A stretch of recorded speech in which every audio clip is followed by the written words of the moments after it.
Last week, he gave a very nice talk on museum architecture and design for our. We have a webinar series every week for the Museo Kordilyera. It's happening for 2 months, Wednesday, Thursdays. All right, it's 3 p.m. Good morning, good afternoon, and good evening to our viewers from all over the world. Last week, he gave a very nice talk on museum architecture and design for our. We have a webinar series every week.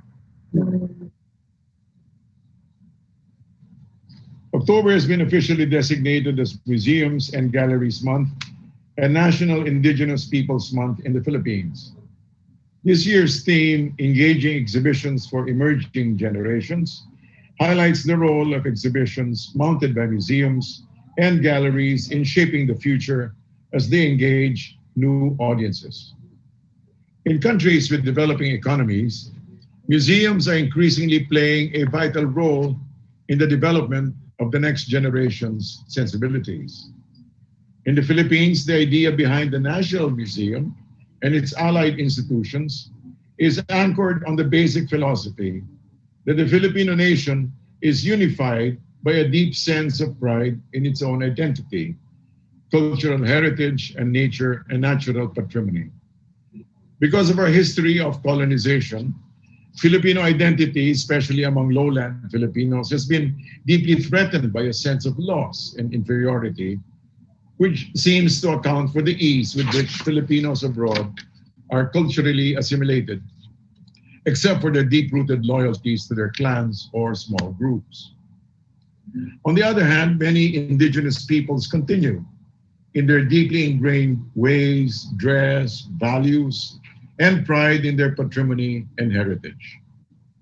If one observes closely, especially among the indigenous peoples in the southern Philippines, you notice an air of confidence and ability, a sensibility that seems to result from having been unassimilated into colonial culture. It is the desire, therefore, to develop and enhance Filipino identity, the spirit of patriotism, and a strong commitment to the protection and dissemination of Filipino heritage, diversity, and natural resources that we celebrate Museums and Galleries Month and National Indigenous Peoples Month. As a way to participate in these celebrations, the DFA, through the Cultural Diplomacy Division, partnered with Museo Kordilyera Ethnographic Museum of the University of the Philippines, Baguio, to promote a virtual tour of the museum. Since it opened in 2017, Museo Kordilyera has become one of the destinations of tourists visiting Baguio City. However, due to the COVID-19 pandemic, museums and galleries have been closed since March. Today, therefore, we open this virtual tour, which will run until the 31st of October on the DFA official Facebook and YouTube pages. We're fortunate to have with us today 3 experts who will share with us their knowledge and narratives of the Cordillera region.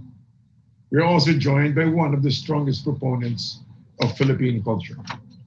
First, we have Dr. Analyn Salvador-Amores, a social anthropologist and director of Museo Kordilyera. Next, we have medical practitioner and Dr. Roberto Kalugdan. And finally, we have historian and social scientist, Dr. Rowena Boquiren. We're also fortunate to have with us today the representative of the Lone District of the province of Antique, Deputy Speaker Loren Legarda, as reactor to our active discussion. Each of our speakers will be given time to present, and for any questions, please write the name of the speaker along with your question and put them in the comments section. Our secretariat will collect them to be asked during the Q&A session after all the presentations. Thank you, and we will now proceed with the first presentation. Our first speaker for today is Professor of Anthropology and Director of Museo Kordilyera at UP Baguio.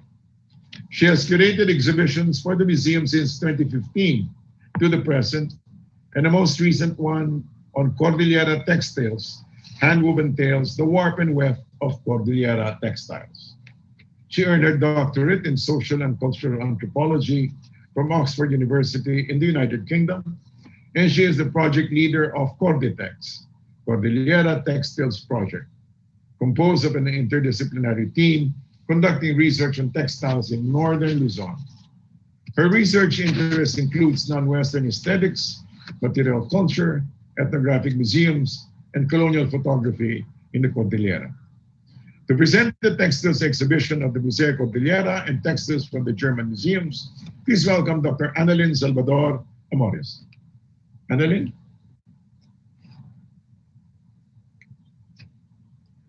We can't hear you.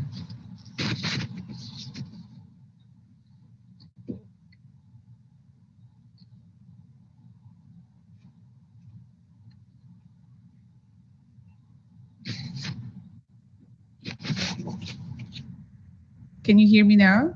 Yes, much better, much better. Good afternoon, USEC Abella, and good afternoon to our participants for this afternoon's webinar. So I'm given 15 minutes, so I'll just go talk about three parts in my presentation. First is to discuss about what is Corditex, and the second to talk about the textile collections in Germany. And then the third one is about the current exhibition of the Museo Kordilyera's textile exhibition. So we are at Corditex is a multidisciplinary research base at the University of Baguio. So we are an interdisciplinary team that are vigorously documenting extant textiles, traditional weaving, the narratives of master weavers.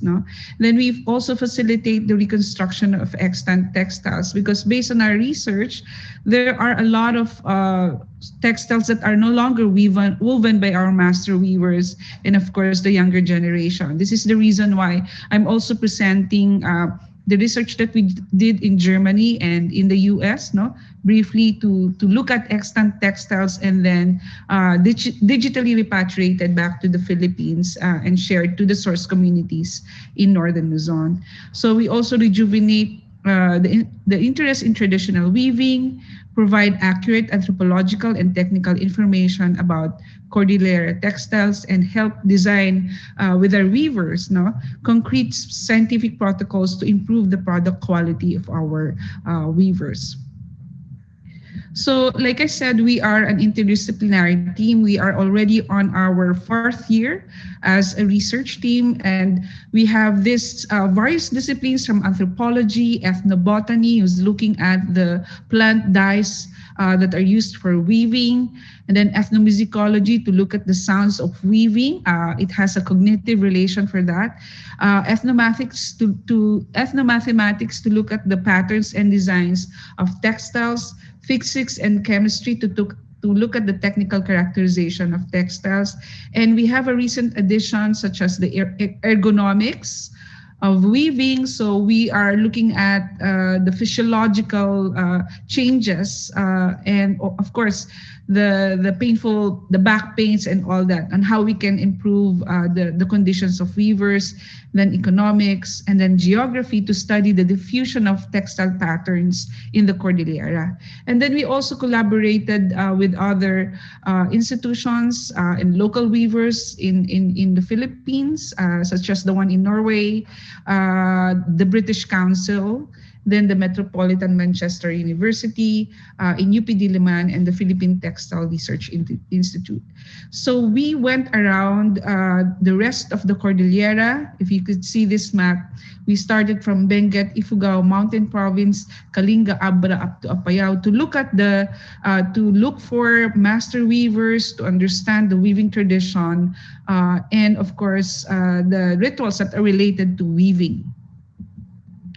So what we did is to analyze the different weaving traditions and how is this connected to the people's life ways. We analyzed the weaving designs and patterns of the different communities, and of course investigate the evidence of indigenous mathematical concepts by analyzing the symmetries found on textiles. We found out that there is a cognitive relation between the arrangement of patterns vis-a-vis how the weavers render that on the actual weaving itself. Then the physical properties, the replication and digitization of traditional textiles, and of course the dissemination of our research findings, such as exhibitions, publications, among others. So another factor here is we conducted benchmarking in the different museums and different repositories in the US and Europe.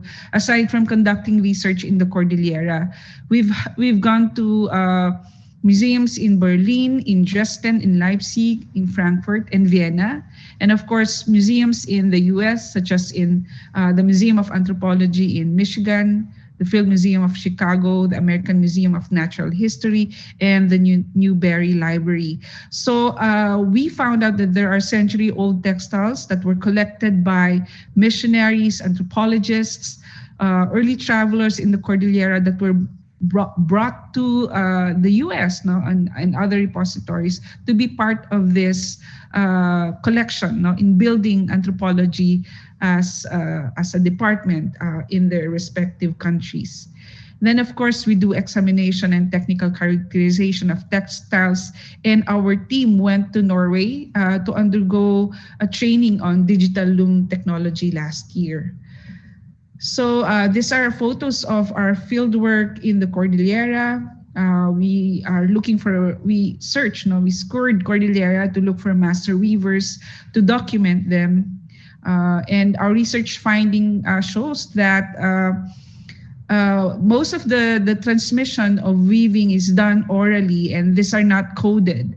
So there's a difficulty for the young generation to sit down and follow the instructions on weaving, because most of our master weavers do not have a coded or a written record of the kind of weaving that they do. No, so what the intervention there of Corditex is to document how these textiles are woven, and of course the arrangement of the patterns. So this is our team in Bontoc documenting both the sounds of the weaving, and this elderly woman weaves the funerary garb of their place vis-a-vis the younger women who are more into weaving colorful wraparound skirts and blankets.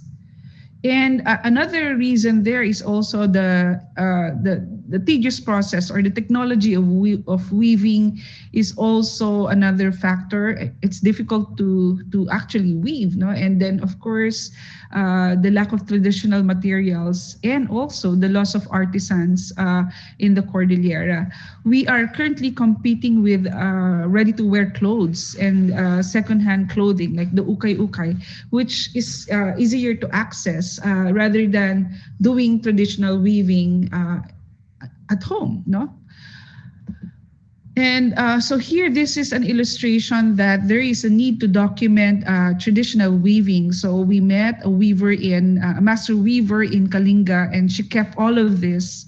And we were given access to document this very precious weaving of her family, passed down from the generations to the next, because she is uncertain when will this be passed on, because the younger generation has not taken interest to this practice.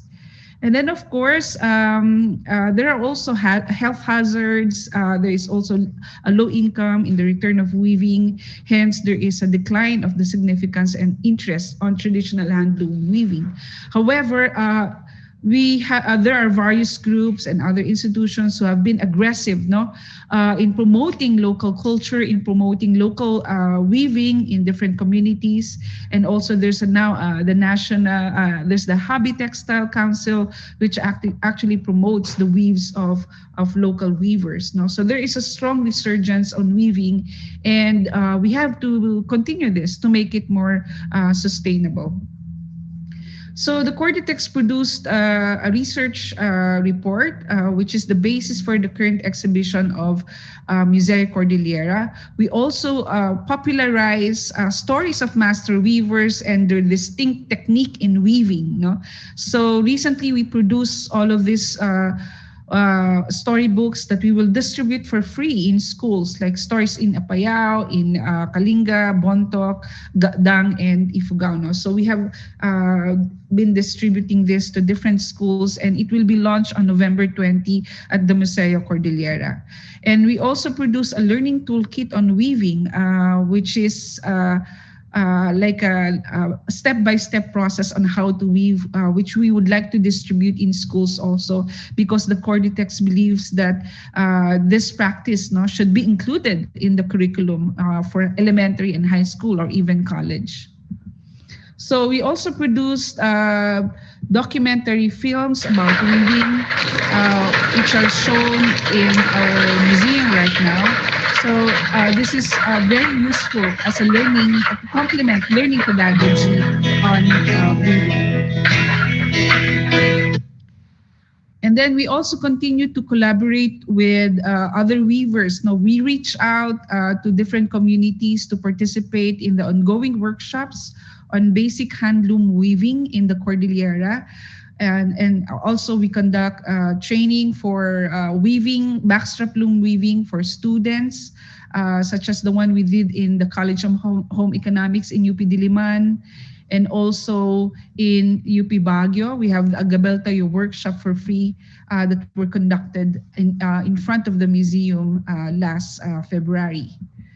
So aside from that, it is also significant to go beyond the work on weaving. So we know that there are different repositories in Germany and the US, and we also have to look into this because extant cultures, extant weaving can be rewoven using digital loom technology.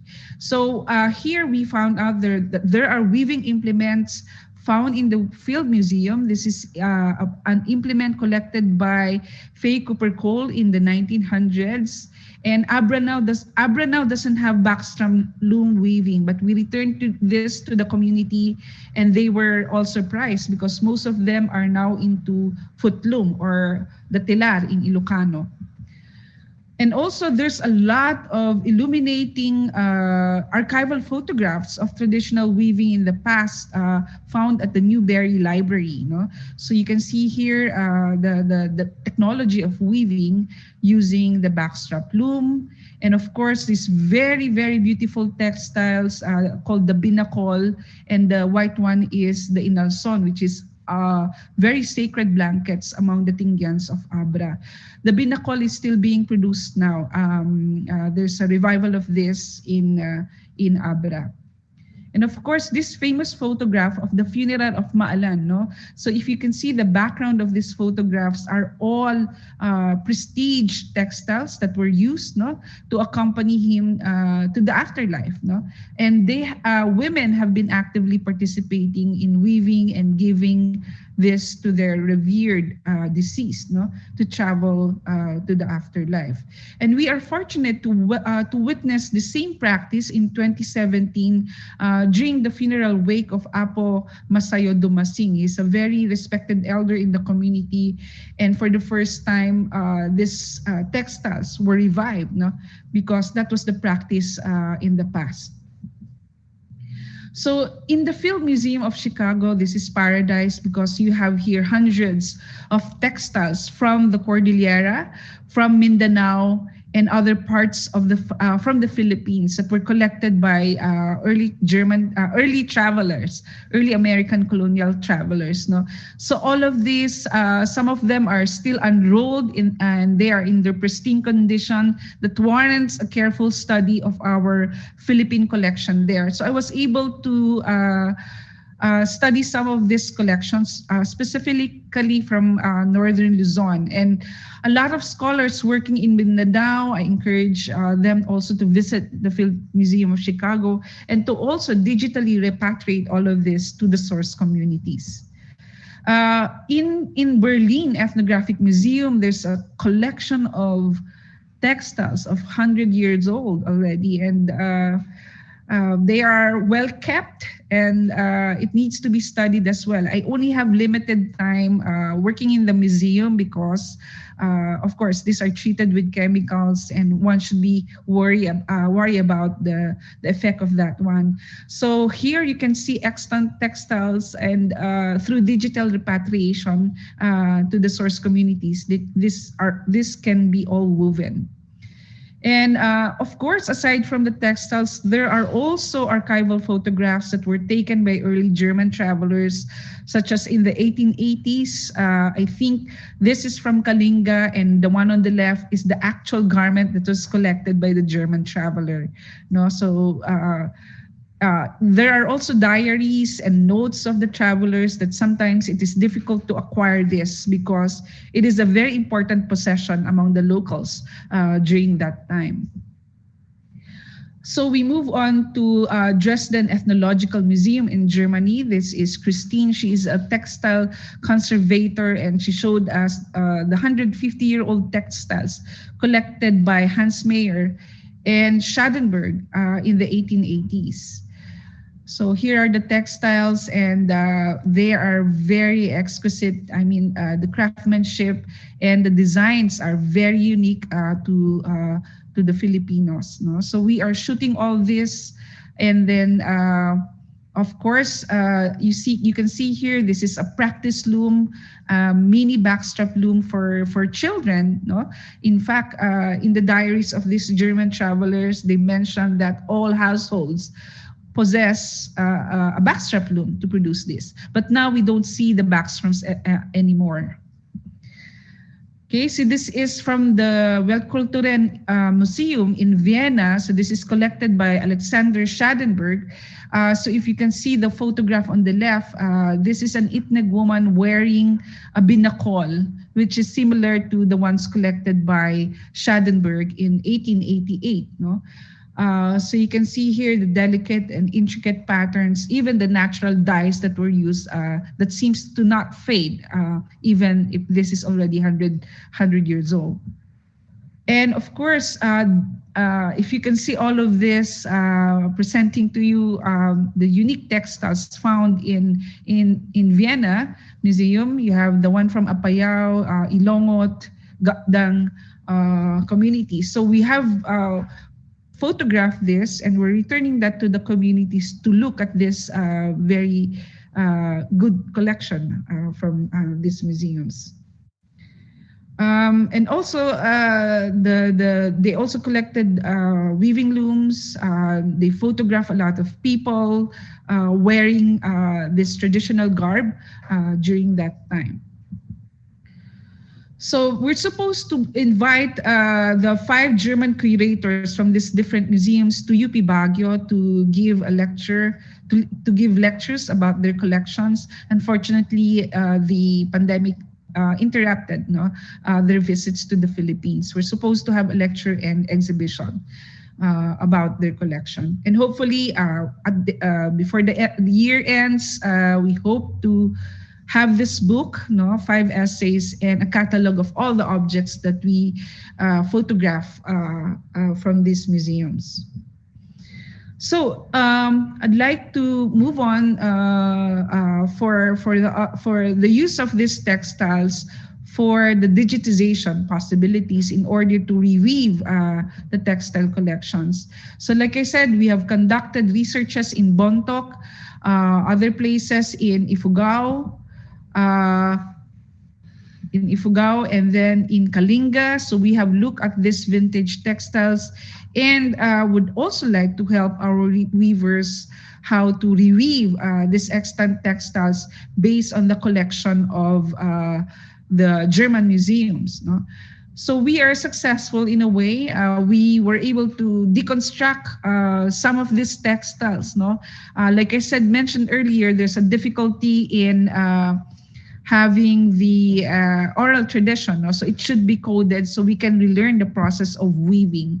So it turned out, to our surprise, that our master weavers are very good. I mean, it's easy for them to render from the mind to the paper these patterns, no? So this is what we call as draft, no? Illustrating the different patterns from the photographs and from the traditional textiles. So the Corditex goes to a lot of process in analyzing the textiles and how we can help the weavers, no? So we have technologies, scanning facilities, to look at this, 3D modeling also to understand the textiles, rendition. Okay, so it's kind of digitization. And we also have these machines now to test the intrinsic qualities of the textiles.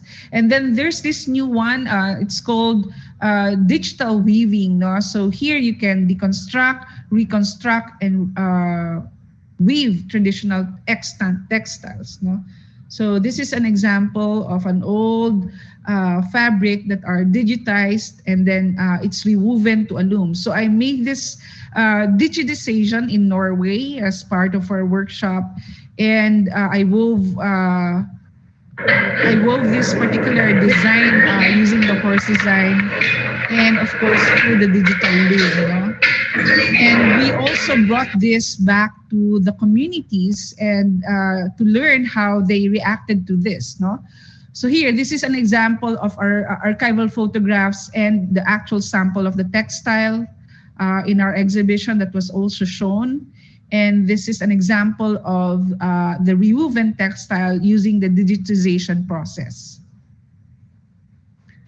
Okay, so and then we showed that to the communities and they were counting the threads. How did I do it? Because it's very complex, they said, but in fact, I revealed that it was done using the digital loom. Now, the digital loom is not to replace the hand loom. It is just used to complement and deconstruct the textiles on how they are gonna help them. Okay, so let's move on to the exhibition of the Museo Kordilyera. So all our findings of the Corditex are exhibited here. And we also work with local weavers to co-curate the exhibition with us. And here is the collection of loincloth from the Cordillera, as well as the wraparound skirts. And of course, we had commissioned local weavers to weave for us the traditional patterns and designs. No? And of course, weaving implements used for weaving. This is just a quick video of what you can see in our museum. We are opening on November 7, so hopefully you can also visit us to see our collection. This is, like I said, this is co-curated by local weavers, and they have been very cooperative with the mounting of these exhibitions. They in fact also came and visited us during the opening of the exhibition.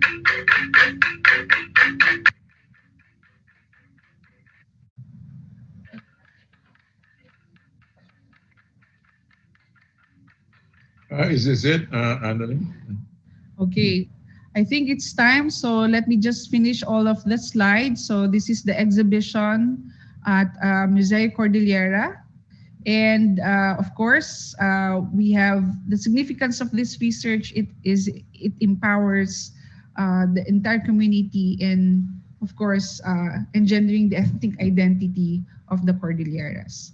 So I would like to thank everyone, and of course, all of these people who helped us, the UP system through the interdisciplinary research, the Office of former Senator Loren Legarda, and of course, the Office of Strategic Communications and Research, and all the embassies in Berlin and Germany, to Dr. Michael Tan and our UPB Chancellor, Raimundo Rovillos. I think that's it. I hope I made the 15-minute. Yeah, you did. In fact, it's excellent. It's an amazing presentation, Dr. Amores, and congratulations. Can I be heard? Thank you. Yes, sir. Right. Thank you. Yeah, okay. So it was an amazing presentation. We just like to appreciate that. And we'll have time for question and answer later. But in the meantime, we just like to introduce the next speaker. Um, here we go. Next, we have a presentation from a medical practitioner who returned to the Philippines from a successful medical career in California. He established the first Department of Tourism accredited Eco Lodge in Benguet, the Ibulao Bed and Breakfast, to talk about healing through traditional medicine and community arts, as seen through a global and community perspective. Everyone, let's welcome Dr. Robert Kalugdan, way out in a storm in typhoon hit Benguet. Welcome, Dr. Robert.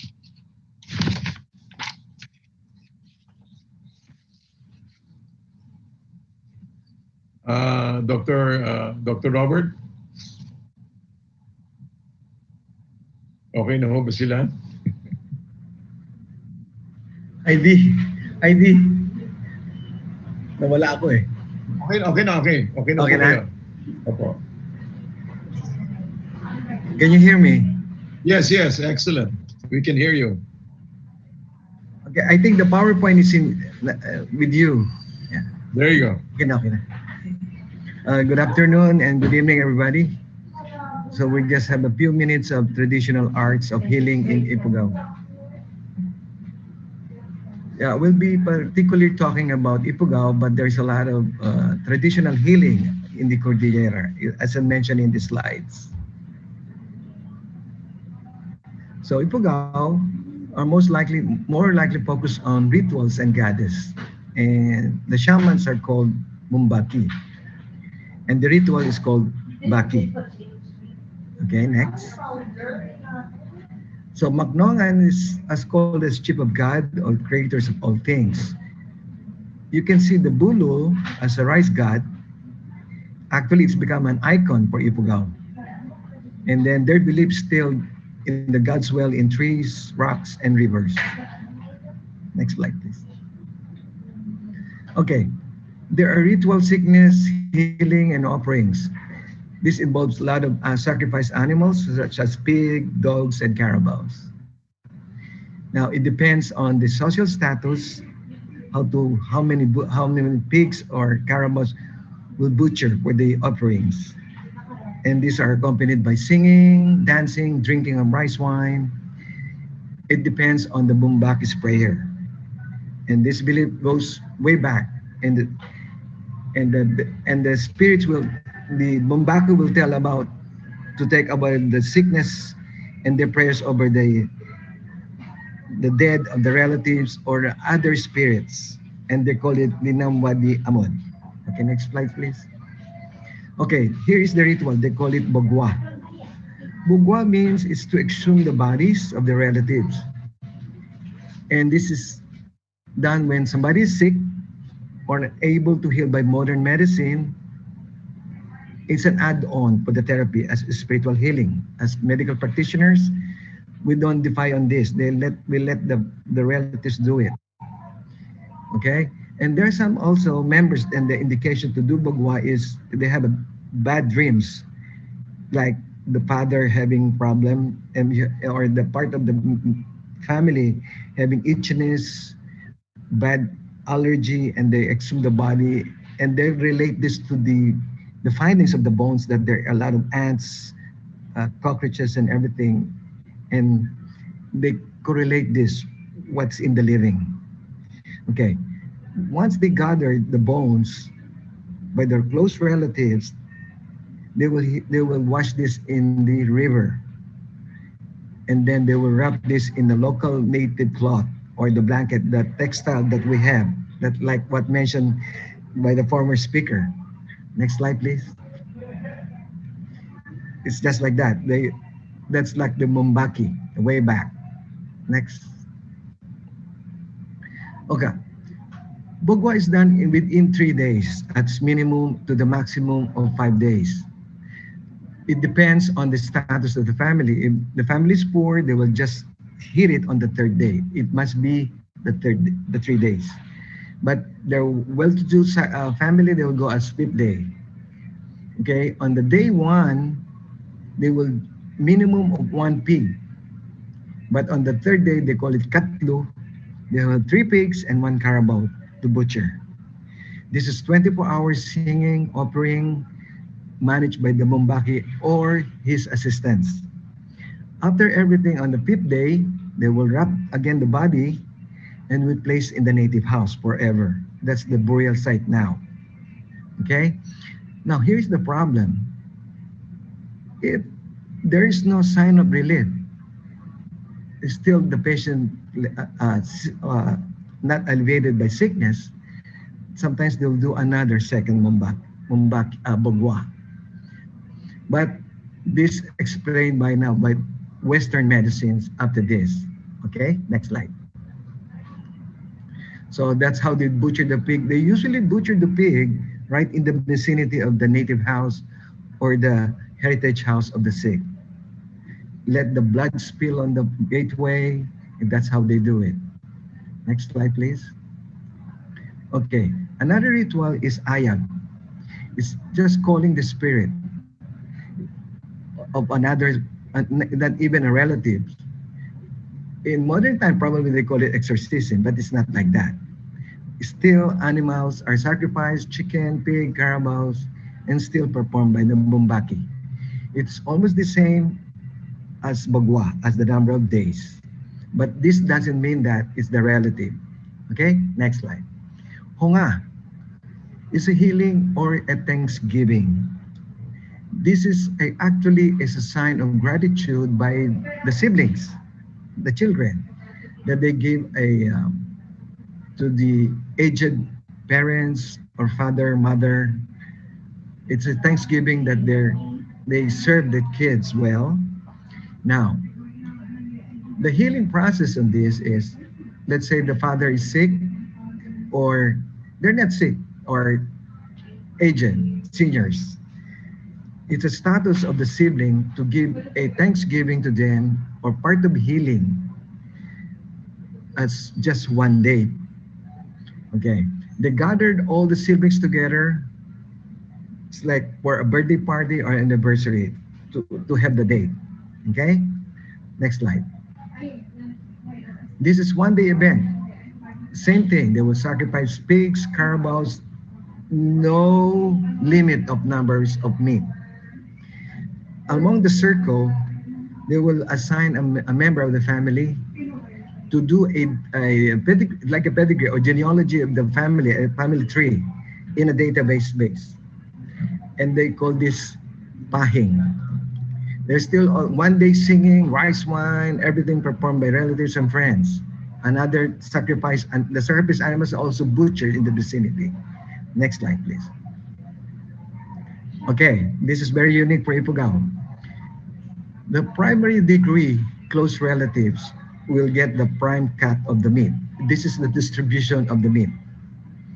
All the listed member of the family will give a chunk or a kilo of meat.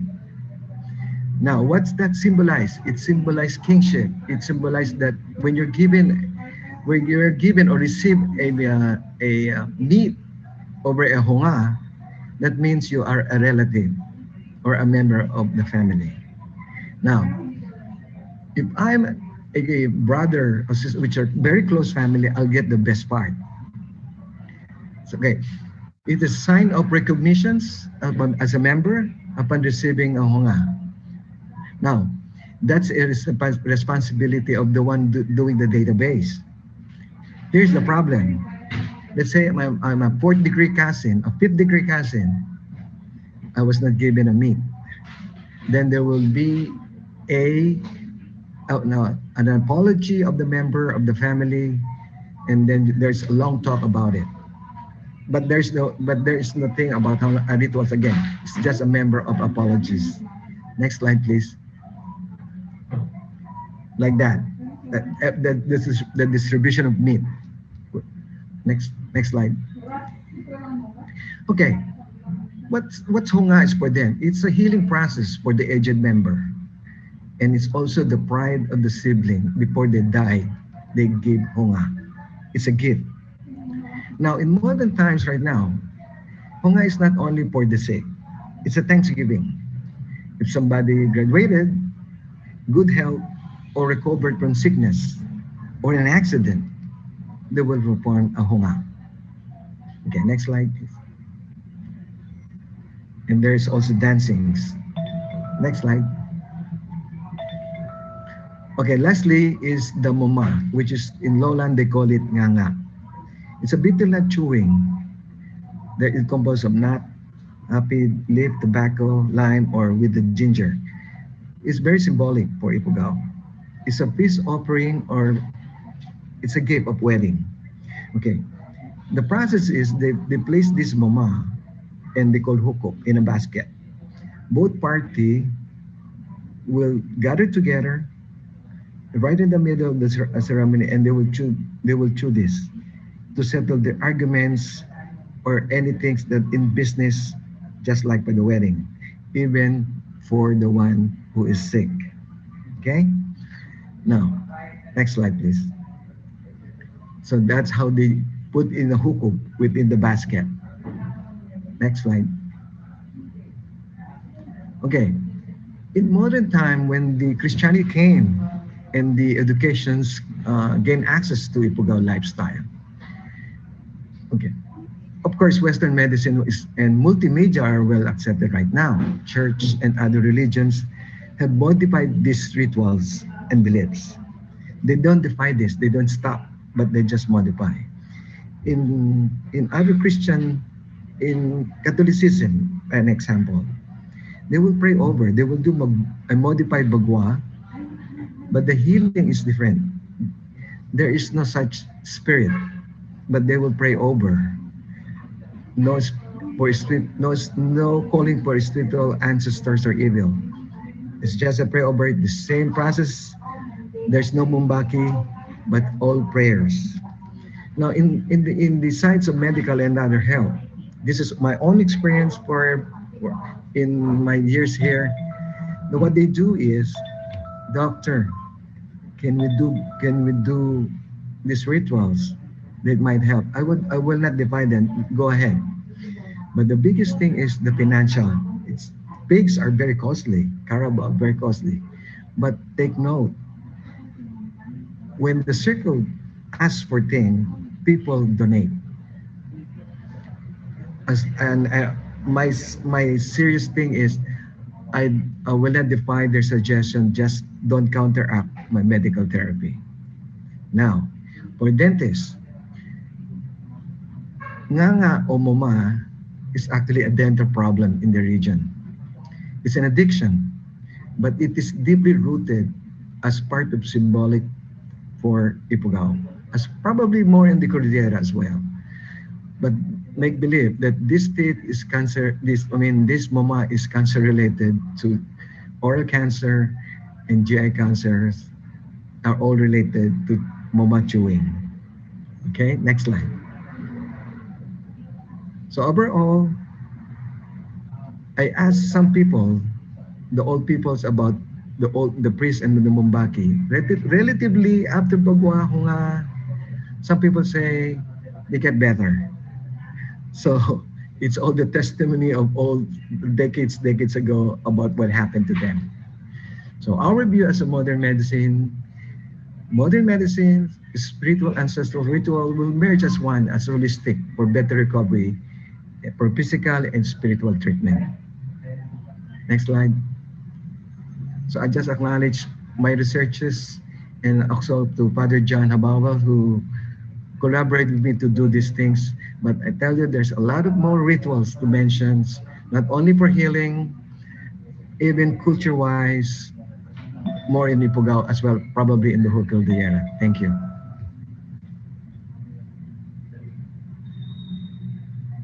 Thank you, Dr. Kalugdan. uh, you know, I'm sure there will be some questions later during the question and answer, but thank you so much for this very, very insightful, very interesting look into the healing rituals of both individual and community. It looks like it's very community related, no? The healing processes. Now, finally, we circled back and learn about the importance of ethnography and the Cordillera cultural heritage from our historian and social scientist. She is a She advises policy work and programs in natural and cultural heritage, conservation, human well-being, sustainable development, and promotion of indigenous peoples' rights and adaptation and mitigation in climate change. She finished her AB History, Masters in Philippine Studies, and PhD in History at the University of the Philippines, Diliman, with specialization in environmental history. She'd rather be called Rowena, but we call her Dr. Rowena Boquiren. Ma'am? Yes. Thank you very much, Yusek Abella. Yes, ma'am. I'm ready. Okay. So I'll be talking about the importance of ethnographies and try to connect this to the diversity in cultural heritage in Northern Luzon, particularly Cordillera. So Cordillera, Northern Luzon. It is fitting to appreciate the 11th National Indigenous Peoples Month and the 29th Museum and Galleries Month. And I think it is very important that we are doing this focus on the Cordillera. So I have 3 objectives: what has been rich in ethnography and cultural heritage, what are some comments that I may share, considering the very rich presentations of the first 2 speakers, and thirdly, try to present some of the prospects and challenges about ethnography on the Cordilleras. But let me start off with some definition. So what exactly is ethnography? It is a field of study about human society over selected aspects of or events in culture, including in everyday life. Ethnography is also an approach. It offers a framework. It specifies research tools and methods. There have been changes in objectives and uses in all of these. And I think it is important for anyone who works on the indigenous peoples to look into these different ramifications happening in time, okay? For instance, in ethnography per se, we have the start of ethnographies at the time of Malinowski, Mead, Clifford Geertz. They have, I think, pushed further the work on ethnography from what was being done in the early 17th, 18th, 19th century to the time of the American and British-led work of the ethnographers. From being descriptive, field-based, with outsider researchers' standards, to being guided by grounded theorizing. And this change to grounded theorizing, I would say, is very recent in the last 2 to 3 decades. Shift from using long-time field-based participant observation. At the start, it was purely observation, but with informal interviews, with later on, very iterative, interactive engagements between the researcher and the researched. So before, the view was to just observe and document and document and document without even telling the researched what is being studied about them, okay? But it is later on that there will be more interactive exchanges between the so-called outsider and the insider, the researcher and the research. So essentially, there has been a shift from note-taking, simply documenting what's the shape of the head, what's the height of the indigenous people, and so forth and so on, to creatively using dynamic research methods beyond participant observation. There has also been a shift from single community research to cross-cultural, more comparative scale. So it used to be that an ethnographer would spend long time, weeks and months and even years, just studying a society. But later on, there's been an emerging trend now to do cross-cultural comparison, more comparative scale of one to two to even three different societies. So very easy to say that there has been a progression from simply understanding from descriptive purpose to be to being analytical, evaluative, even action oriented, sometimes even for advocacy. Now, the value of practical ethnographies is now increasingly being recognized in all stages of the development project cycles, meaning ethnographies are now just records of survivals, but are the basis or the requisite for change, developmental change. May I have the next slide, please? It's important to be clear in the context of the research in ethnography.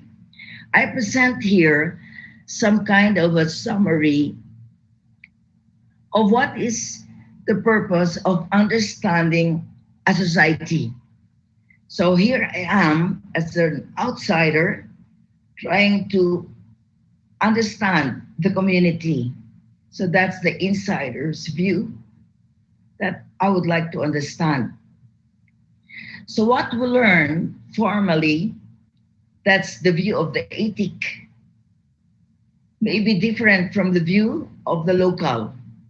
That's the imic. And the purpose is to have the convergence closer and closer, meaning the circle between the outsider and the insider will now have a smaller difference, okay? The intention in being rich in our methodology, and I think this is what ethnographers should remember, is that we try to understand different cultures without imposing our own standards, our own definitions, our own views. In historiography and in the rest of the social sciences, we define context. I have that in the next drawing below. There's always an interaction of the same elements contextualized in that time, space, and culture. These three are always interrelated, meaning you cannot describe and try to understand a cultural system of a community across 100 years, 20 years, 30 years. Because something is happening in the culture. Even in the space that is involved, if you look at the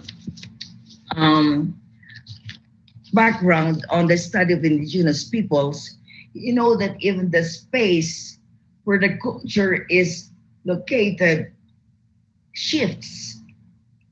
There is a differentiation of the habitation area. So even space, the scope, scale shifts. So important, therefore, for ethnographers to remember is that no description holds stable over time. Second, society change. It changes. Culture is dynamic, it's not fixed. Society changes, culture is dynamic, not fixed. Next, please. With what we know of the ethnographies done in the Cordillera, I am sharing this survey of so many, we can call this ethnographies. I'm glad that Dr. Amores has presented the work of the German travelers because that's also an important milestone in our study of ethnographies. But I would like to mention in the first place that the first thing to do for ethnographers is to look at the bibliography. What exactly has been written? Who has done this? For what reason? And we always start in trying to understand the Cordillera ethnography works, ethnographical works. We always start from what William Henry Scott has listed to the work of Susana Tumapang. So the work of Scotty was on the Spanish period. Susana Tumapang has updated this up to the 1977 is her masteral work.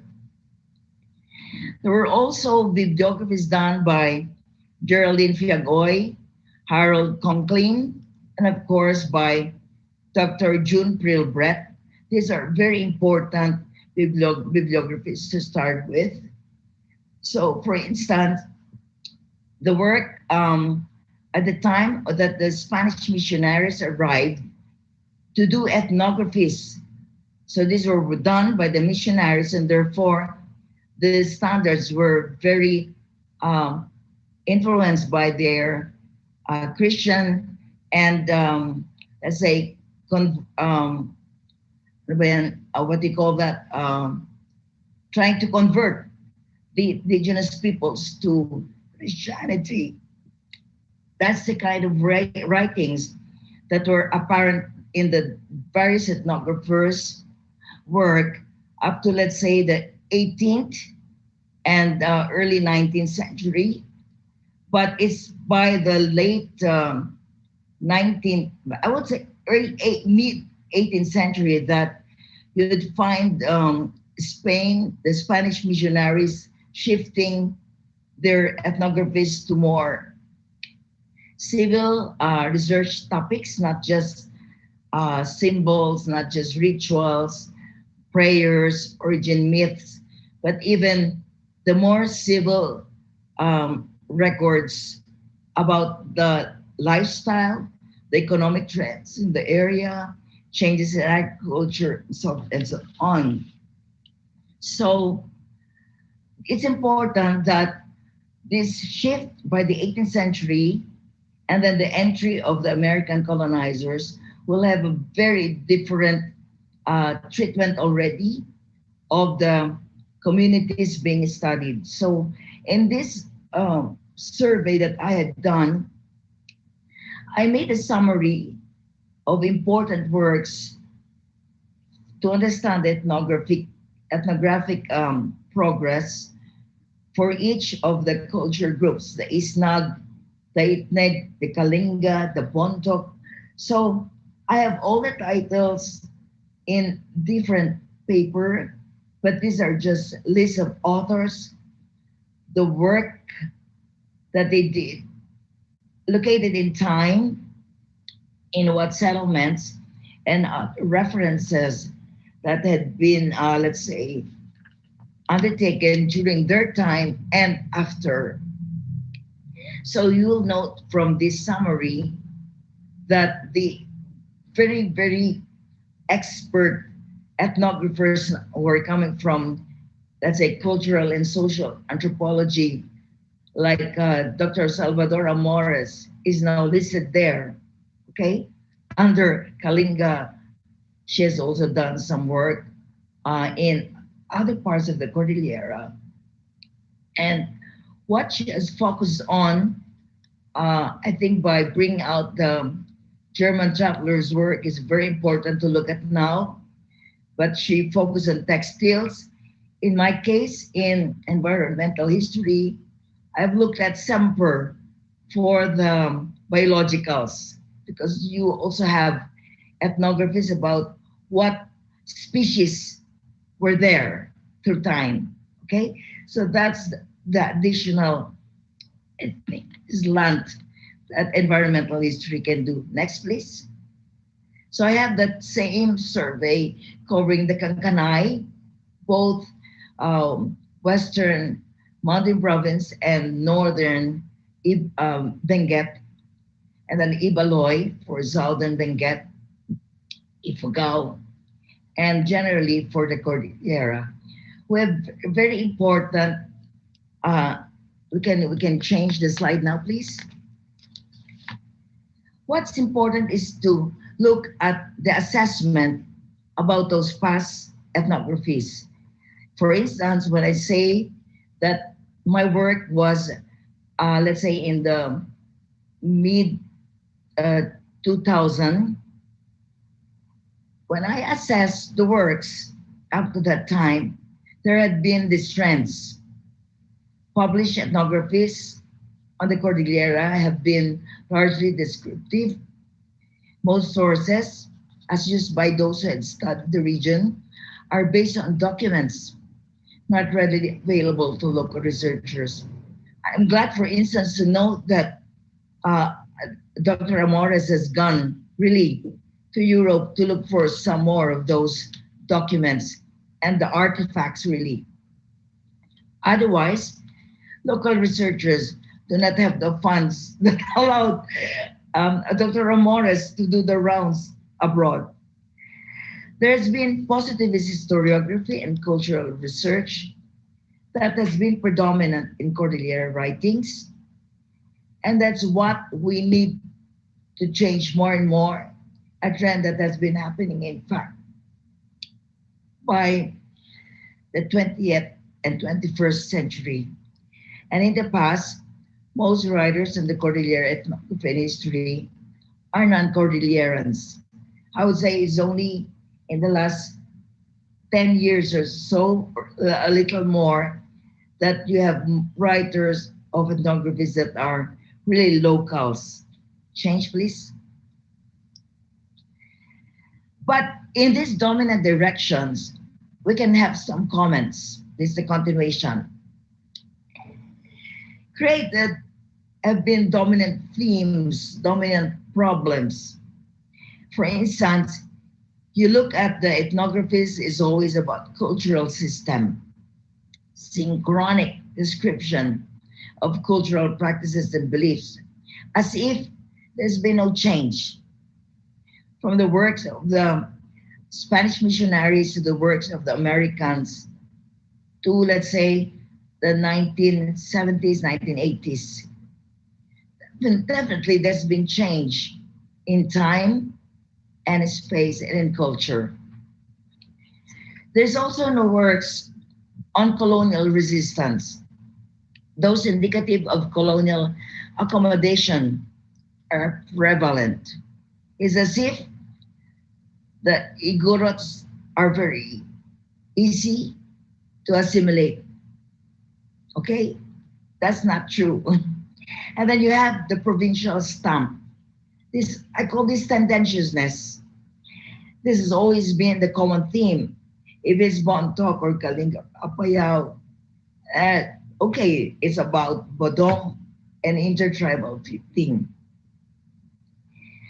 Or tutelage in colonial administration, education for Benguet and Western MP, or social change, or modernization for Abra, Western MP, Northern Benguet, and for Ifugao in particular, Apo Dios. The creation of a cultural minority used to be a common stamp, but I think nobody will now say the indigenous peoples in the Cordillera are a minority because they know what to assert So that what is happening, in fact, is syncretism in the tradition and in the modern. And then the majority minority of the economies has always been a topic. It still is a big issue now. Okay, next please. What are some of the prospects and challenges therefore? And I see this happening since the 1970s. There are no substantive concerns. There's greater interdisciplinary or cross-disciplinary themes. My R and L are always mixed, like Anigurut has that difficulty in the R and the L. And there is increasingly becoming more ecological and thematic interest or focus. We now have economic shifts. So I've listed there some of the authors. There are cultural changes as a result of urbanization, settlement growth, population mobility, and negotiation and renegotiation. This is particularly on colonial impact and dispute settlements in Abra.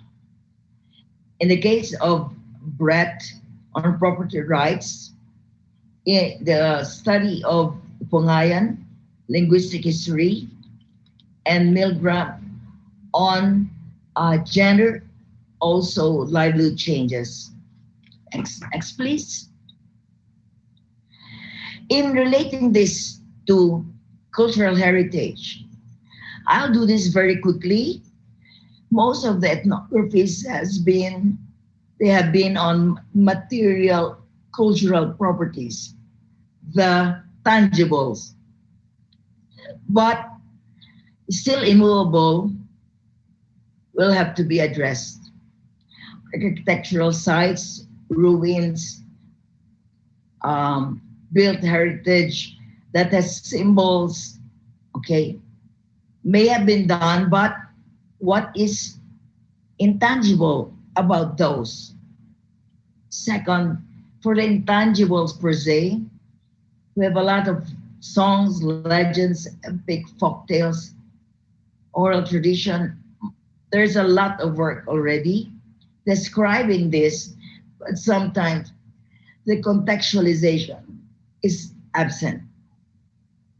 Third, natural heritage still must be addressed on landscapes, parks, gardens, known native biodiversity. And this is the point I like to make in relating museum and galleries for ethnographic work. We should be able to bring out the value, the meaning, the significance in the sense of place, identity, inspiration, and guidance that can be drawn from heritage resources attached to, let's say, the material culture. So when we do museums and galleries, we can have a lot of material cultural properties there, but we need to bring out value, the meaning, and the significance. So those examples that I have mentioned so far tells that there is a lively ethnographic work that can offer impetus to vigorous cultural heritage with the help of museums and galleries. So I'll stop with that and we can have more discussions, hopefully. Thank you. Amazing. There's a wealth of richness that was shared this afternoon. Thank you, Dr. Boquiren. And now, to render a response to the talks of this afternoon, we introduce our lone reactor. She is a formidable force in politics and culture. She is a historian, social scientist, natural conservationist, champion of indigenous people's rights, and bellwether of climate change mitigation. Museo Kordilyera has benefited from her generous support of their textile exhibit and the German Travelers exhibit. She likewise continues to support our national and regional museums and is the driving force behind the revival of traditional textiles. Ladies and gentlemen, the bright star or the tukufi of the Cordillera in the indigenous elected women leaders, the representative of the Lone District of Antique, Deputy Speaker, Honorable Loren Legarda. Madam Loren.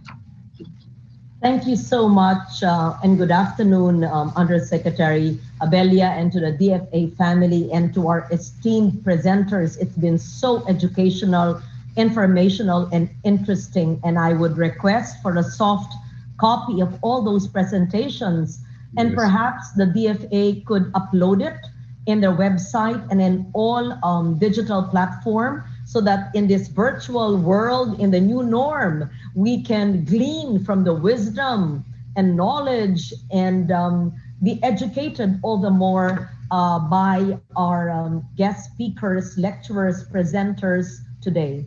I hope, I don't see my video. I hope that I am loud and clear, audio and video, just to make sure. Very clear. Yes. Okay, very good. And yes, I now represent the Lone District of Antique, which is the whole province of 18 municipalities, where the skies kiss the mountains and where the mountains meet the sea.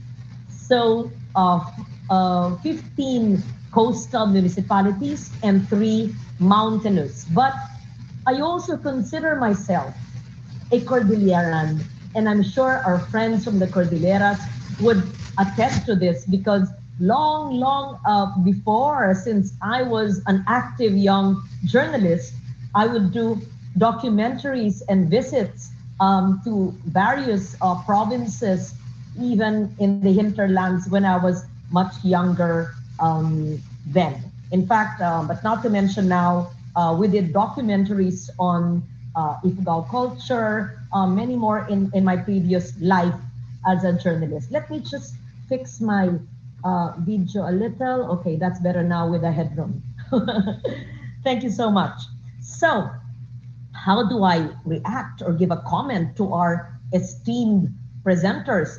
That's really a challenge and makes me nervous to be in the presence of all these professors and lecturers. So, textiles, traditional medicines, and ethnography are subject matters so close to my heart, and which, as you know, and you've mentioned, Undersecretary Abella, I've long advocated for.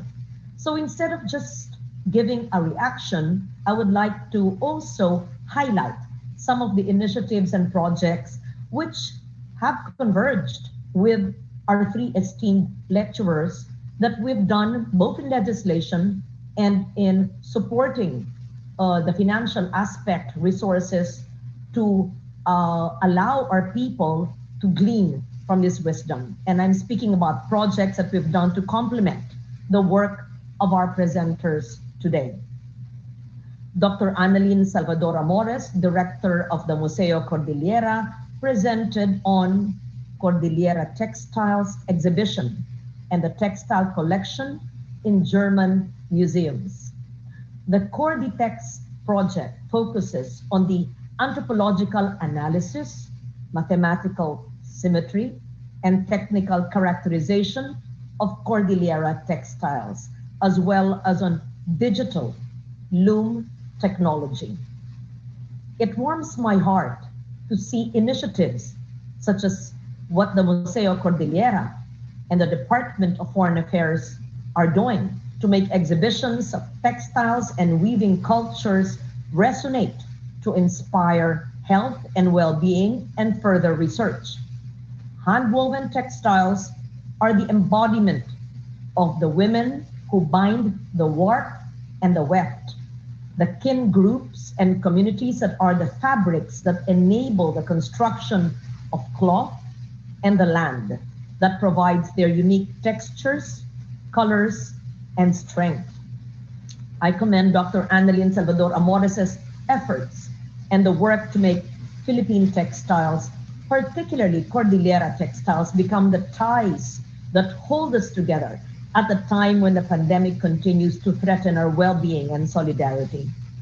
And in fact, this point is contained in my sponsorship of the bill that was passed on third reading in the House of Representatives on new normal, as well as the programs that we do, Stories for a Better Normal, Pandemic and Climate Pathways. What we do must redound to our health, on our pakikipagkapwa, on our environment, making challenges of the coronavirus a chance for all of us to do better as a great reset or a pause. I've always admired and really felt a bond with the indigenous groups in the Cordilleras. In fact, my late chief of staff, who's been with me for 20 years, who unfortunately passed on in a tragic accident 2 years ago, is a proud Cordilleran from Bontoc, whose father was mayor of Bontoc. Her name was Yvonne Geston. So I've had her since 1998. I've also had one Tingyan, very close to me, secretary, who was with me for many years in the Senate. And I love to have people of the Cordillera so that I could discuss their culture. But even to the non-Cordillerans in my staff, they know how I wear it and live it and just admire your culture. So I've always admired all the indigenous groups in the Cordilleras have established your own museums, such as the Bontoc Museum. Yes, I've been there. The Ganduyan Museum in Sagada, Banawe Museum, and the Baguio Mountain Provinces Museum. Through the pioneering work of the St. Louis University and the Biba, Benguet, Ifugao, Bontoc, Apayao, and Kalinga students, the first ethnographic museum was established in 1970 by the late Venerable Ivatan historian Dr. Florentino Ornedo, who was then Dean of Human Sciences. So congratulations to the Museo Cordillera as an addition to the ethnographic museums in the region. Its Corditex program is admirable, as well as the promotion of researches on Cordillera textiles in other parts of the world, which Dr. Amores reported she has done in Austria and in Germany. May I just note at this juncture that as then chairperson of the Senate Committee on Finance, I supported the Corditex project in the amount of 5.5 million pesos and the research on German travelers in the amount of 1.5 million under the 2019 DAA. And the funds of that will still be effective up to December of this year. So I suggest that it be obligated and spent for the purpose for which it was funded. Kaya dati pa po, bago pa ako kasalo ninyo sa pulong na ito, alam ninyo ang suporta na binibigay ko sa mga researchers, lecturers, at sa academia. I'll go back to that later on my initiative to have textiles from Berlin to be loaned for a period at the National Museum of the Philippines, enabling more Filipinos to appreciate their significance and the collector that donated them in the 19th century. So hold on, you'll be surprised, or probably you know what I mean already when I tell you about our Berlin connection and the Cordillera textile collection. Hold on, maybe you're guessing because I've talked about this for 5 years. It's a work in progress, but remind me before I go, I will tell you more about it. So first, let me share with you the journey that we've undertaken to make Philippine textiles gain the primacy that it should have always had. Many, many years, if not decades ago, I've always planned to create a standalone museum for our weaving cultures and approached the National Museum perhaps 15 years ago to develop one. Because I think it was in Luang Prabang on a visit 15 years ago when I saw that this beautiful Lao UNESCO heritage town has a standalone museum. And I realized the Philippines, with its more than 100 million people, did not even have one government-supported permanent textile gallery. And I said, I would not allow that. That was, I think, in my first term and in my second term in 2007. And so, to make a long story short, I asked Director General Jeremy Barnes and Dr. Ana Labrador, who suggested that we first start with a dedicated exhibition. And so they gave me a small room in what is now the Fine Arts building, which then Queen Sofia of Spain visited. And during her 5-day visit, she said, "This is the best of the best of the best." Isang kwarto pa lang nun sa Museum of Fine Arts. And eventually, it was moved to almost half a floor in the Museum of Anthropology. The result was Tahibla ng Lahing Filipino, Artistry of Philippine Textiles, in which, for the first time, our national cultural treasures, such as the 12th century Banton cloth, the Ifugao funerary shroud, Kinutian, is it Kinutian, from the Isinay, and the Bagobo Dagmay from 1914 were exhibited together. Isn't that so beautifully put together? Imagine the Ifugao funerary shroud and a Bagobo Dagmay. Together, they were exhibited along with updated information, technologies, biographies, and historical images. The exhibition design, while contemporary to appeal to perhaps younger audiences, incorporated preventive conservation systems such as microclimate cases to ensure that future generations would be able to enjoy and appreciate what we have now. So I'm so proud of that accomplishment where we had 0-0 standalone permanent gallery, and after having done just one room curated by Dr. Analyn Salvador, we have now half a floor, and we are even continuing to support from funds I allocated long ago the regional museums.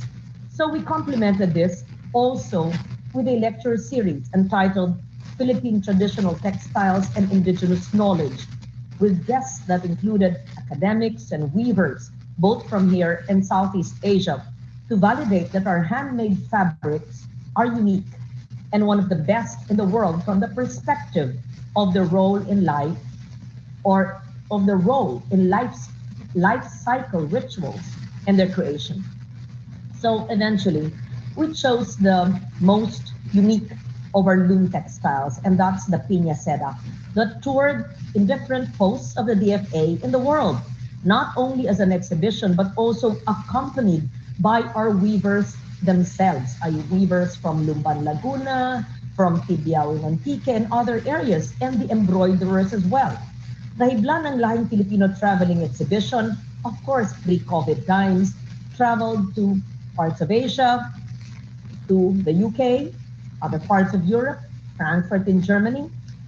I think it was also the Czech Republic, if I'm not mistaken, to the US in San Francisco, in New York, and even South America for 2 years, 2017, in our Philippine service post, and had one of our VIP guests then was then ambassador to the permanent mission of the Philippines at the UN, and that was Ambassador Terry Locsin. And of course, his wife, who's an advocate, a strong advocate, Louis, of Philippine textiles as well. So it was in 2017 that we opened the National Museum Ilocos Regional Museum Complex in Vigan, Abel, Iloco, a gallery dedicated to traditional loom fabrics from Pangasinan to Ilocos Norte, and from the borderlands of the Cordillera to the coastal towns facing the West Philippine Sea. This also involved our local weavers, dyers, and embroiderers who gave lectures, run weaving demos, and told their life stories. The following year, we opened Habol Panay at the National Museum Western Visayas Regional Museum in Iloilo, in which we showcase the rich diversity of textile traditions throughout the island. Piña and Piña Seda from Aklan and Antique, Panubok and Sinumbrahan from the Panay Bukidnon, Patanjong from Antique and Iloilo, Sinamay from Arevalo, Iloilo, and Hablon from Iloilo and Antique as well. Panay, where I'm from, as they say, has it all. Of course, Cordillerans will also say that you have it all. Soon, we will have more galleries dedicated to showcasing local weaving traditions in the following National Museum regional museums: Hibla Cordillera in Kiangan, Ifugao, Hibla-Lumad in Butuan, Agusan del Norte, Hibla-Bangsamoro in Zamboanga City. This were my vision since 2015. I funded it in the past several years. I believe the National Museum has kept the funds, if not obligated already by now. In the national museums that are presently under construction, we of course gave reminders that textile galleries must already be integrated in the plan, such as in Davao, Mayor Sara Duterte is happy to host and asked for this project when she was, I think, on her second term, and I was in the Senate then. And of course, we will have a branch of the National Museum in an old Capitol building in San Jose, the capital town of Antique. We also have plans to establish documentation centers and conservation laboratories to be developed and installed in Vigan, specializing in cotton textile conservation, Iloilo, specializing in piña and piña seda textile conservation, and Butuan, specializing in abaca textile conservation. In a way, this development of several centers for local textiles protection and promotion has become much better than my initial vision of just a central standalone national museum for Philippine textiles. So, having fulfilled that, I've now embarked on my biggest dream, and that is to bring home on a loan agreement the textiles, among other material culture, that Dr. Jose Rizal donated to the Berlin Ethnological Museum in 1888 through its inaugural director and his good friend, Dr. Adolphe Bastian. It was in 2012 or 13 when I stumbled upon this information and forced my way literally and figuratively into the Berlin Ethnological Museum, even if it was closed to the public, and saw firsthand the collection of Dr. Jose Rizal. And I just had goosebumps realizing and seeing the kinds of weaves he collected from north to south, Cordillera weaves, pineapple, piña, and abaca, as well as ikat from Mindanao. And so imagine 1888, and Adolphe Bastian was his best friend, that he gifted all of this, and they had it, but they had it only in archives because there was no place. And they admittedly did not realize the importance of the Jose Rizal collection. And so from 2012 or 13, when I discovered this, along with the then ambassador, Ichi Natividad, in Berlin, I've been working on it for the past 7 years, and I've met with them several times in Berlin. Nakadalawa, tatlong head na ang museum nila, but because the museum had to move location, but that's another story altogether. So an exhibition is being prepared, hopefully next year, post-COVID, by the National Museum of the Philippines, with my fervent wish that it will happen despite the pandemic and the delays in establishing its new facilities of the Berlin Ethnological Museum in the Humboldt Forum. And this will be entitled, I believe, Hero, Artist, and Ethnographer, Jose Rizal in the Philippines and Germany. Does this not resonate so well with what you're doing in Museo Kordilyera? Hindi ba nakakapangilabot? Ako nangingilabot eh.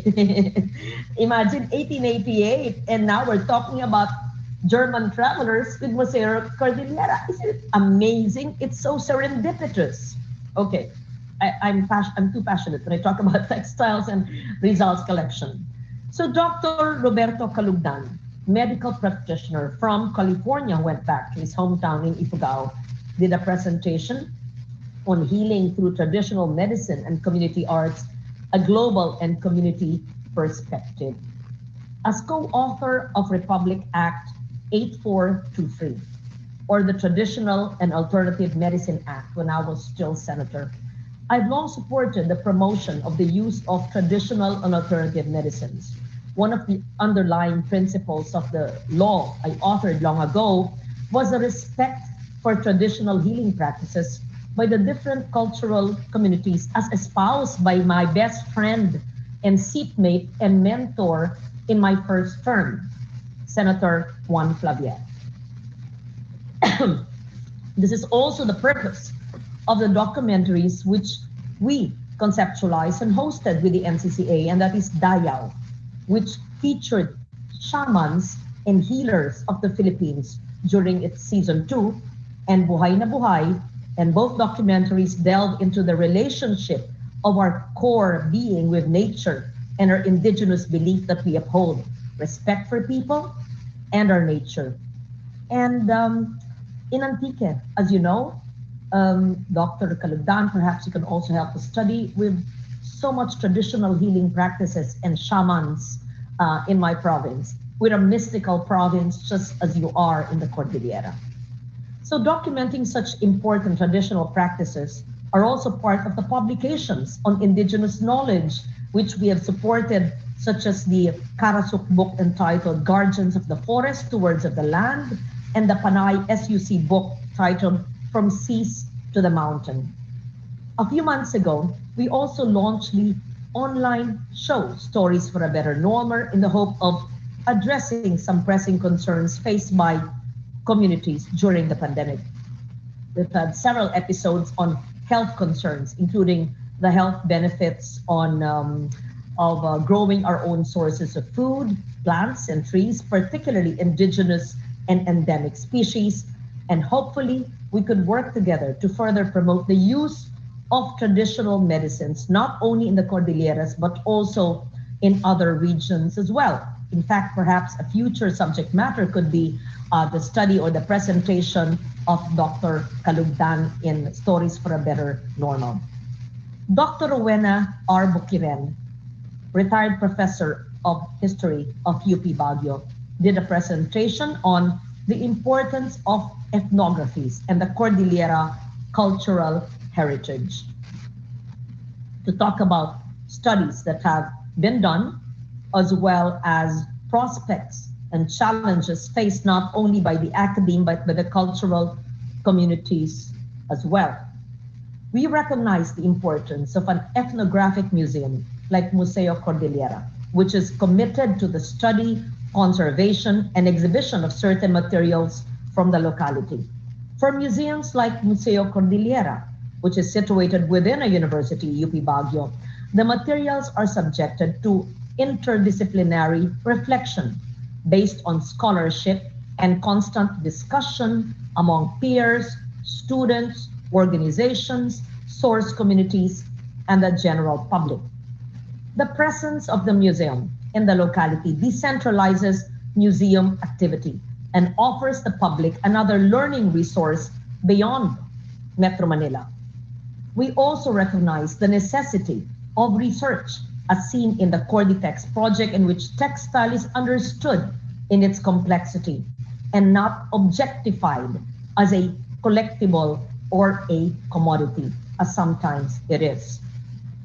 Allow me now to point to the vital relationship between curatorship and scholarship.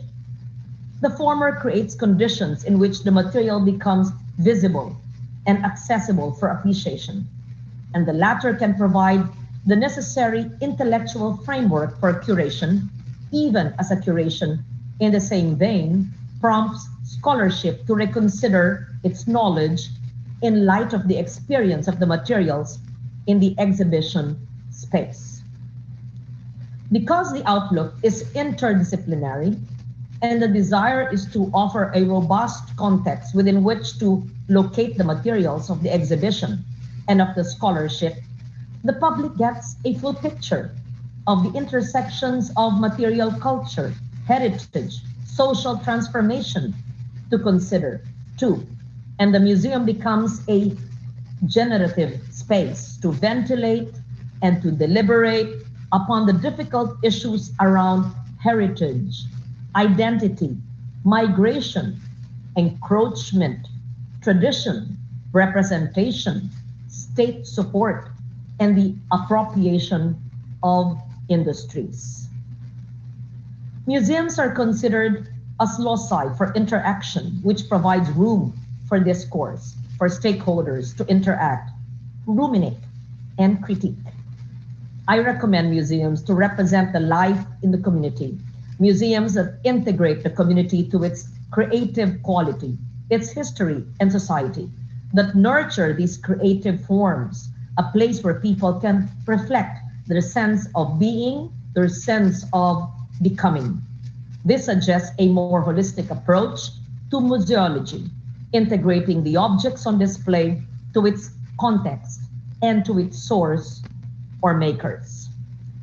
Having said all these, I join the Department of Foreign Affairs family, one of my favorite agencies of government, and you know that, because under my watch, and I think this is accurate, the DFA budget has increased 1,000-fold. And that was a time of former Secretary Alan Cayetano and now Secretary Locsin, and Teddy knows this as well. So thank you to the DFA for making me a part of this. Thank you to our esteemed presenters, Doctors Analyn Salvador-Amores, Roberto Kalugdan, and Rowena Boquiren, for sharing their expertise, their wisdom, their knowledge, their experiences, how vast, in their respective fields.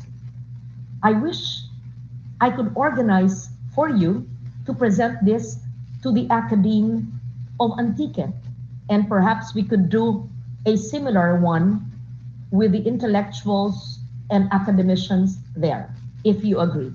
Congratulations on your work and projects that have significantly contributed in the promotion and preservation of our culture as Filipinos. And rest assured that I am here to be your ally and fellow advocate in all these endeavors. Mahaba po kasi napakarami kong proyekto sa kultura. At lalo na kayo'y mga taga-Cordillera at kasama natin. I'm sure we are live streamed in all parts of the Cordillera, and if we are on Facebook Live, then they can come back to it anytime. So I'm glad to be with you. It's been energizing to listen to you and to be your reactor to highlight many of the points that you've raised. Thank you so much. As we would say in Antique, duro gid nga salamat, palangga ko kamo. But I'm also your tukwifi of the Cordillera. Okay, thank you. Amazing. That has been that was the fourth lecture actually, but that was truly amazing. And in your words, Madam Deputy Speaker, it has been a serendipitous afternoon. And why don't we propose? What, ipagtulakan nyo na pa kaya, Mama, Department of Culture? Yes, I authored that when I was in the Senate. And I think, yes, I filed it again in the House of Representatives. It's just because of the pandemic, of course, a priority of the resources of government is focused on pandemic recovery. I think perhaps the right time would be after 2022, because next year's budget would focus on recovery. But we could do that because it does not actually entail additional funds. It's just putting together the culture agencies which are under the NCCA, but giving it a stronger mandate. We'll see. But as you know, I'm just one of 300 now. I'm no longer Loren Legarda, your chairman of finance for several years, but we will work on that. Yes. I don't think, I think a tukwoofy once is a tukwoofy for always. I'm so excited to see the Museo Kordilyera. I am so excited. I wish I could go up to Baguio. And so first, I request for a soft copy of your lectures. And may I post it on my Facebook page? And could we ask you for a Facebook or Zoom meeting with selected academicians and scholars, not just in Antique, perhaps in Region 6. Those I've worked with in all the state universities and colleges where I did support the coffee table book, Where the Mountains Meet the Sea. We can do that as well. So it's like convergence of Panay and Cordillera, two mystical regions of the country. Di ba maganda yon? Hindi po. We Thank can you so You can repeat your presentations, and then we can ask selected presenters there, UP Visayas, to make their own presentations. Magbabangga ang Cordillera at Panay. Wow, we can even have a shaman speak, so that Dr. Kalugdan, the shamans of Antique. Amazing. Just before I go, Yes. nakakahiya man aminin, pero hindi ako nahiya. Ako po ay nagtatanim, hindi lamang ng gulay, kundi ng herbs. At bawat herb po ay inaalam ko ang gamit. At yun ang ginagamit ko kasi ayoko umiinom ng gamot. Yung mga pinapakulo ko na dahon at pati yung aking makasamahan sa bahay at yung aking farmhand, caretaker sa maliit kong farm ng aking yumaong lola, ay alam niya yung mga pinapakulo. So, I'm even planting native trees, but I have native indigenous plants, and I want everything has an ID, and I research the use of those native plants, and I try to use them and drink them and eat them. So in a way, no, in fact, my friends call me shaman kasi nga si ang Antique mystical. Said, ikaw talaga kasi pag may nararamdaman sila, ito mga dahon, ganun. Yan na naman. You're like a shaman. I can Tala who was a staff or my friend who called me a shaman. They said I'm like a shaman. Okay. So Dr. Kalugdan, just to let you know.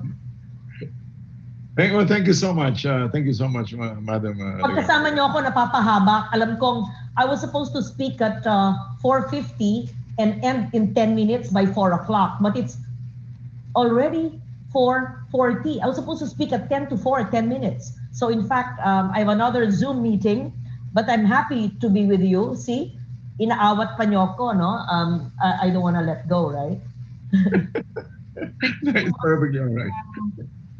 Deputy Speaker Loren Legarda, for the kind support that you have given to Museo Kordilyera and all the projects on cultures and our research in the Cordillera. Maraming salamat po. Sana magpatuloy pa itong proyektong ito. Right. Just the Agnina, you amina po. Just the Agnina Kinyam, apa. Thank you, DS Loren. Maraming salamat po. Okay, I think we have a few more minutes. We may at least one question each, one round each. We'll start off with something a little bit lighter, and this question goes to Dr. Kalugdan. Sir, what urged you to come back to your roots in Cordillera? Ano po yung what compelled you to go back to your roots, to your hometown? Honestly, I'm not from the Cordillera. I'm from Cavite. Ganun ba? Well, well, at least from California back to the Philippines. Bakit yun? Yeah. Well, after my fellowship in the States, practicing doctor, came back because my wife is from here. Is one of the big family in Lagawe. Okay. And I was exposed more on the history, cultures, when I get through the Department of Tourism. So deeply rooted yung concept of tourism at the same time the culture. Then I went to BTI as part of the marketing strategy to make designs. Okay. And then when Kiangan had the 100 years of Christianity in Kiangan, I'm one of the spearheaded to do the program. It was actually the CICN people when the Belgian ambassador came and we talk about the Christianity in Ifugao. Well, even to Bontoc, it's boom, it's blast. Okay, so it's the California spirit that brought you back. You know, this whole. I think 90% is because of my wife. There you go. Okay, all right. Relationships. All right. There you go. That makes a lot of sense. Ma'am, we'd like to go to Dr. Ikin. Ma'am, yung may tanong lang po dito, at least one question. With this modern technology that you were talking about, how will it affect traditional cultural identity? Of course, as Dr. Rowena said, nagpapalit talaga, society changes, culture changes. But how will it affect? How will introducing traditional and modern technology affect traditional society and traditional values? traditional identity, cultural identity? I think that's the usual question for introducing digital loom technology to traditional practice. Like I mentioned in my presentation earlier, it does not replace handloom traditional weaving, but in fact it complements it with textiles that we've seen from Germany and the US. When we brought it back to the source communities, there was a part of resistance from their part that it's not made by that particular group. But we explained that through digital technology, scanning, analysis of threads, and all of that can actually even help the weavers reweave their traditional fabrics from the past and then revive it to the present, because it can actually tell us what kinds of threads were used, what are the natural dyes, how are the textiles arranged in warp and weft, and all, no? Kasi yung tela noon mas matibay pa kaysa yung tela noon. So how did that endure for 100 years? Then only technology can actually tell us, enlighten us more further on those traditional textiles that we lost. And No, it's not meant to replace. It's meant to complement. yeah, it's meant to complement. It's a research development projects with the use of technology. I have one more question, but I'll go back. I'll go back to you after Dr. Boquiren. Ma'am, you mentioned something very key, and that you felt that values at the end of the day, the centrality of values is the one that is at the very heart of ethnography. Would you like to just expand on that just a little bit, and how you felt that, for example, it's not just a question of the movable things, the fungible things, but the to be able to get at the value that is at the very center of your craft. Yes. Well, that's the reason why I had to really emphasize the importance of recognizing context always when we present in museums and galleries aspects of culture. But something must be strengthened more so, and that is what significance, what values must we attach to what is shown in museums and galleries. So it may be that the values are being lost, or the standards are being changed, and who must benefit from this. I'll connect it as an example to what Dr. Amores was talking about, digital technology. The important thing there is whose textile, whose design, what for. We are using the digital technology for the local people.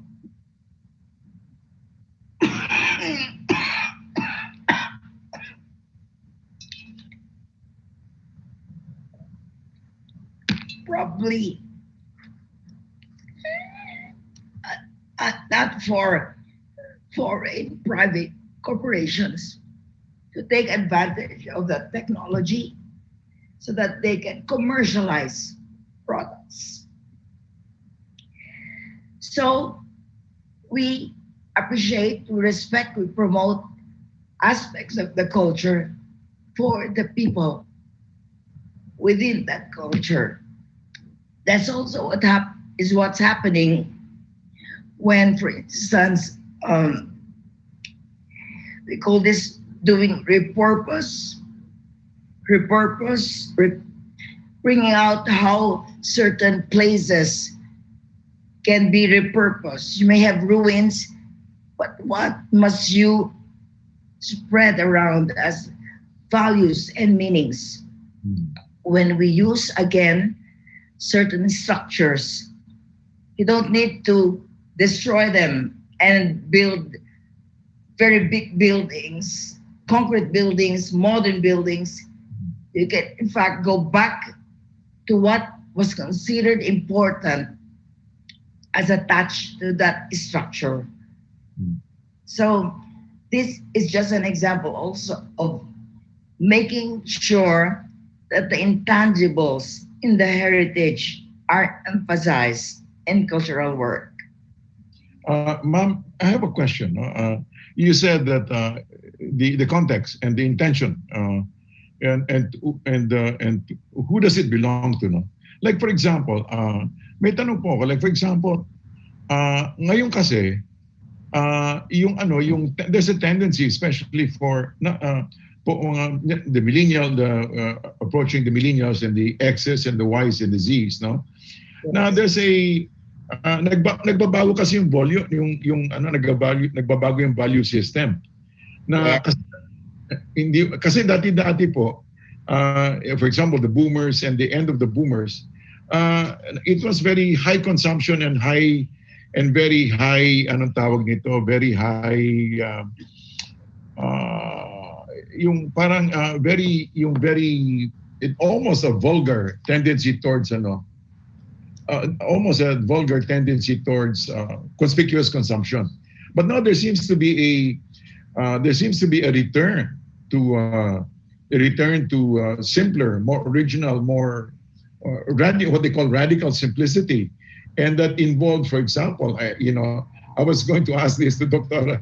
Analyn kanina. Yung mga tela nyo kasi, like for example, may pinakita kayo doon kanina na tela na kulay indigo na parang usong-uso ngayon no? Parang nauuso. So, in fact, there's a whole Japanese brand that's dedicated. It's very high-end. It's very expensive, but it's very simple. Balik sa mga natural dyes, natural cloth. So ang Yusek, Abella, that's one example I think that I'd like to. Ang hirap, konti kasing oras natin for discussion halimbawa. Ma'am, 1 minute na tayo. But anyway. We have the material. That's why we connect it to the appreciation of the natural richness in the environment. Correct. No, because cultural heritage is connected to natural environmental heritage. Correct. Connected yan.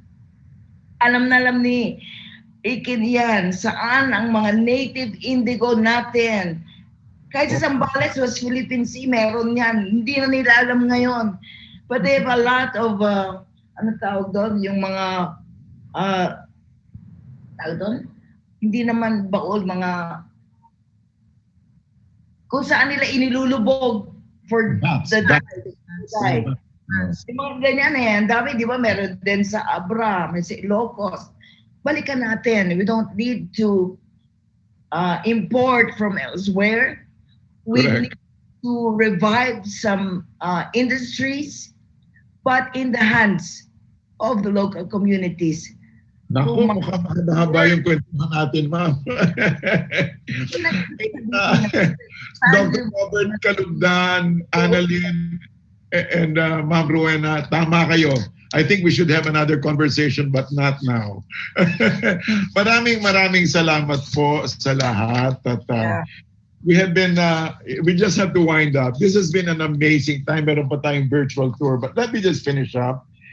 So we have been treated to a brief glimpse of Filipino heritage by a survey of textile treasures, both in Cordillera and German museums, the healing arts as practiced by the Northern Indigenous Peoples, and introduce the ethnographies of the Cordillera cultural heritage. While the pandemic has been a game changer, the creative spirit has taken hold of technological advances and bringing audiences from all over the world into the same virtual space. Before we bring you on a virtual tour of Museo Kordilyera, it's important to note that humanity seems to have reached a watershed moment that seemed to be the end of civilization as we knew it, we thought, but it seems that humanity is gaining a new lease of life and the human spirit, which is unquenchable. And though the pandemic seems to have brought a winter to our lives, we are discovering deep within us an invincible summer, the heat of the Filipino soul and spirit, compelling us towards a new horizon in Filipino life. We thank you for joining us, and we hope to see you in the Philippines when it's safe again to travel.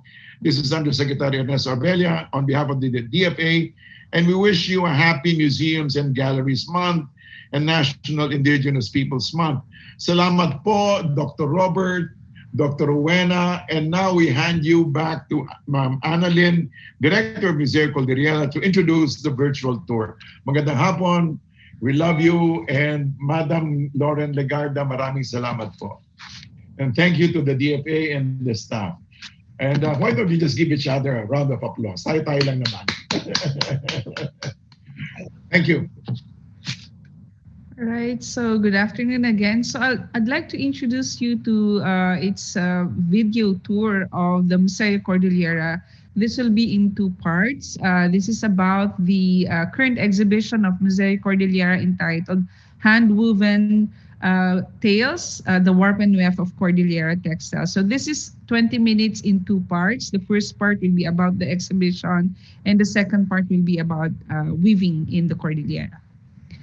So shall I play it here, or Ms. Tess Marfil play it, or?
Hi, Ma'am Chris.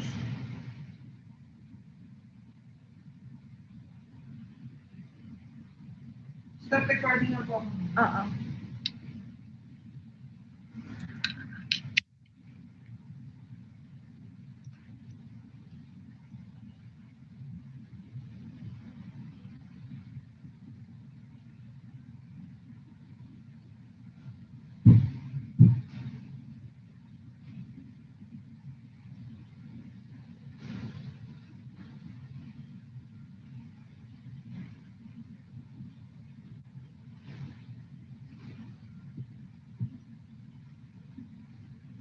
Ito na yung video.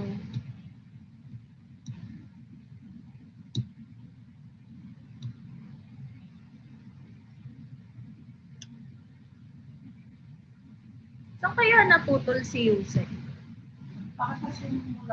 Sabi, ano ba yung ending? Hindi ba maganda yung ending?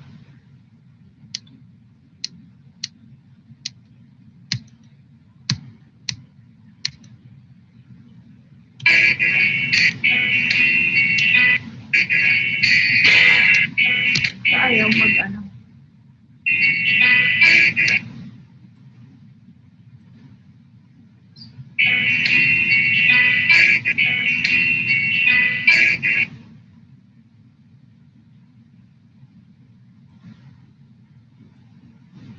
Somebody just gave me the cue.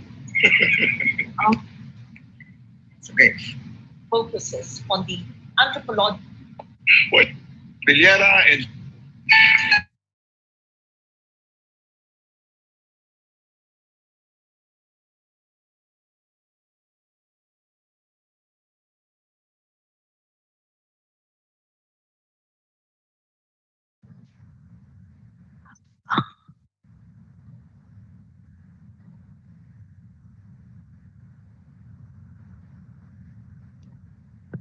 Thank you, everyone. Thank you, Paula. Thank you, Ma'am Chris. Thank you to ICTV. Thank you to Robert. Na-upload ko na po sa Facebook and YouTube yung videos. So, pati po yung replay, nilagay ko na lang po sa dulo nung tour mismo na for the replay of the launching program, they can watch it again on the link provided. Okay, very good. Thank you. Good job. Thank you. Thank you, ma'am. Pahinga na po tayo.